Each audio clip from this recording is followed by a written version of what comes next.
Hello, welcome back to chapter 5 of Slaying the Lion. We're digging deep, and I have a question for you. What's your location? Like literally, where are you? Where are you right now? You could drop it in the comments if you want to, that's cool.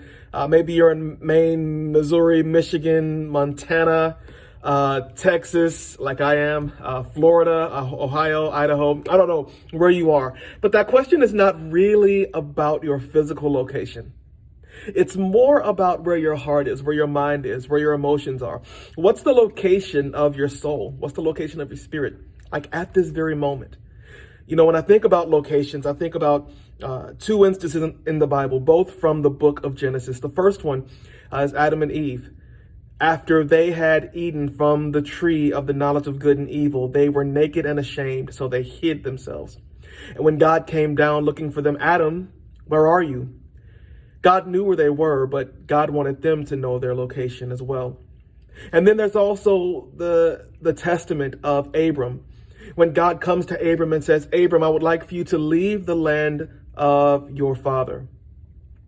And I would like for you to follow me to a land that I will show you, a land of blessing. And when I think about this, I think that sometimes we find ourselves struggling between two locations. Because see, in John 10:10, John writes that the thief comes to steal, kill, and destroy. But I have come that you may have life and have it more abundantly. And so we find ourselves caught between these two locations. One location is trying to survive, and one location is trying to experience that abundant life that Jesus has told us that we can have in him. And, you know, so many of us pitch our tent in survival because life has been hard. I get it. I know what it's like to want to settle for survival while knowing that thriving is out there. Like we desperately want to reach that land of abundant life. We want to be in that location because the location matters, right? Realtor data will bear that out. Statistics show that clients are willing to pay premium price, top-notch price, top shelf price for a property that is on a prime locational spot. With the right schools, that corner lot, with the right demographics, all of those things. They're willing to invest top dollar for the right location because they know that when they sell that location, they can also get top dollar in return. What are we getting in return for the locations where we pitch our tents? If we're just trying to survive, then we're not living the life that God has called us to live. But it's also just as important that when we're trying to find the land of thriving, the land of abundance, that we're not missing the mark and finding it in other ways. How can we find the land of thriving in other ways? Well, it's a fool's gold. Addictions can tell us that we are thriving. Drugs, alcohol, pornography, sex, all of those things. Thriving in our jobs, becoming workaholics, that can definitely lead us to think that we're thriving when we're really just surviving. Or church.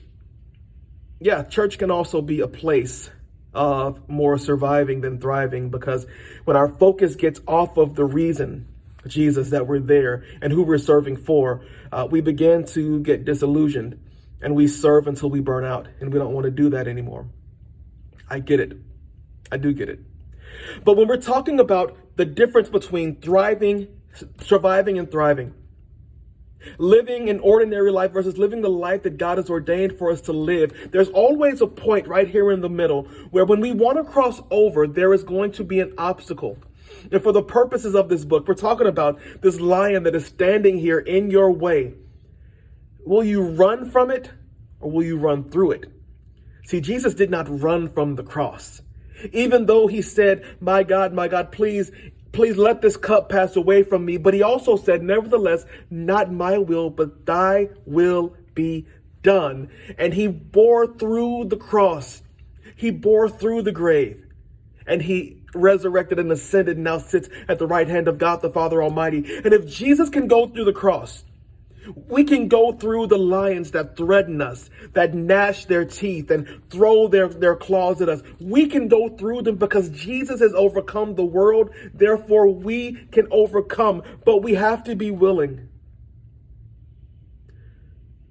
to rise above the fear, to look at the lion and say, I see you, but I know that my God is bigger. Because see, where you are, no matter how good you think it is, God always has something greater. And sometimes we will allow ourselves to be lulled into a sense of security by surviving when God says, no, no, no, no, no, no, no. I'm calling you into something greater. I'm calling you into something bigger that might scare you if you try to do it on your own. But if you allow me to work through you, we will destroy the obstacles in your path. We will destroy those lions, and then you will see what the abundant life is really about. I don't know about you, but I want the abundant life that God has for me. I want that abundant life for you as well. So I'm going to ask you, as you're praying about this, ask God in what ways you are surviving, or how you've tried to access that abundant life without Him, because we've all done it. That's no shame. In what ways have you tried to live abundantly or exceedingly without God? And then repent and do it God's way.